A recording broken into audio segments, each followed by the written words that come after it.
ہے وہ वल्लज़ी खलक़ अस्समावाति वल अर्ज़ फ़ी सित्तति अय्याम, और अल्लाह ही है वो है जिसने 6 दिन में आसमान और ज़मीन को पैदा किया और उसका अर्श पानी पर था। अब देखें जी कुरान में भी आ गया कि उसका अर्श पानी पर था ताकि वो तुम्हें आजमाए कि तुम में से अच्छे अमल वाला कौन है।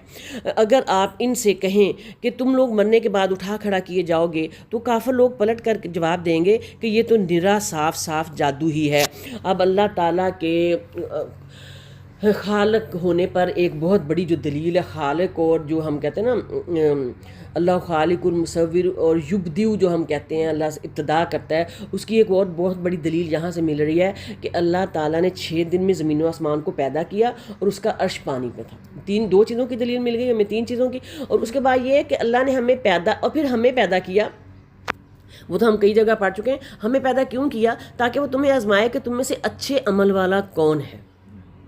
देख लें कि हमारे पैदा करने की रीज़न की लॉजिक क्या है, उसके पीछे क्यों अल्लाह ने हमें पैदा किया है। वमा खलक़तुल जिन्ना, इसका तर्जुमा है वमा और नहीं, खलक़तुल, खलक़ मिन पैदा, तू मैंने अल्लाह सुब्हानहू व तआला ये फरमा रहे हैं। तापिश तू का मतलब होता है मैंने।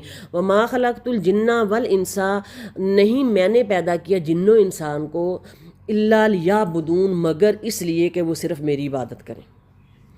तो हमने अपने आप को कहाँ घुसेड़ा हुआ है। और इबादत, हांडी पकाना भी इबादत है अगर आप खुलूस नीयत से पका रहे हैं, सही है, ठीक है। ये अब आपका अपना है कि आप कहाँ कहाँ से नेकियां समेटते हैं, ठीक है। द्रूशी पढ़ते रहें, सालन में चम्मच लाते हुए। मेरी गल सुनो, जो तुम खांदे पकांदे पे होंगे जे पकाते के दौरान ही ना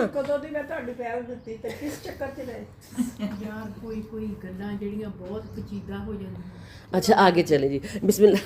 अच्छा, खाने पकाने के दौरान भी ना जब जो ही याद आए ना, याद नहीं आता क्योंकि ध्यान है अब मैंने नमक डालना है, मिर्च डालनी, चाट मसाला डालना है, पकौड़ों में दही डालना है, फुल्कियाँ डालनी, दिमाग तो हमारा वहाँ अड़ा होता है। तो अगर ना थोड़ा कम पका लें तो हमारे मर्द भी नाराज़ होते हैं जी कि इतनी स्पेशल तैयारी क्यों नहीं की। फिर पकाना भी पड़ता है कई दफ़ा ढीले रह जाओ ना तो वो भी थोड़ा सा होता है कि अज की गल है, कुछ किया नहीं अज कुछ, हाँ। तो फिर मेरे जैसा बंदा टेबल पे रख दिया करो खुद अपनी है, नहीं पकाने की बात करें कि पकाने में भी अगर आप थोड़ा चलो पकाएंगे ना तो वो भी बस ये कोई बात नहीं, दूसरों के लिए करना भी इबादत है। दूसरे जी, तो आगे क्या है कि अब हमें देखना ये है कि ताकि वो तुम्हें आजमाए कि तुम में से अच्छे अमल वाला कौन है। अब यहाँ अच्छे अमल से अल्लाह ने कहा है, ये नहीं कहा कि बहुत ज़्यादा अमल करने वाला कौन है।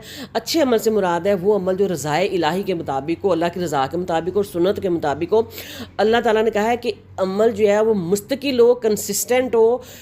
ये ना हो कि एक दिन आप उठे हैं तो आपने फजर की नमाज भी पढ़ी, तहज्जुद भी पढ़ी, 16-18 रखते तहज्जुद की पढ़ ली, और ज़ोहर के साथ भी 6-8 नफल पढ़ लिए, असर के साथ भी पढ़ लिए, मगरिब के साथ भी पढ़ लिए, फिर एक दिन में 5 पारे कुरान पढ़ लिए और अगले दिन जो है वो आप फजर भी नहीं पढ़ रहे, ठोस हो गए।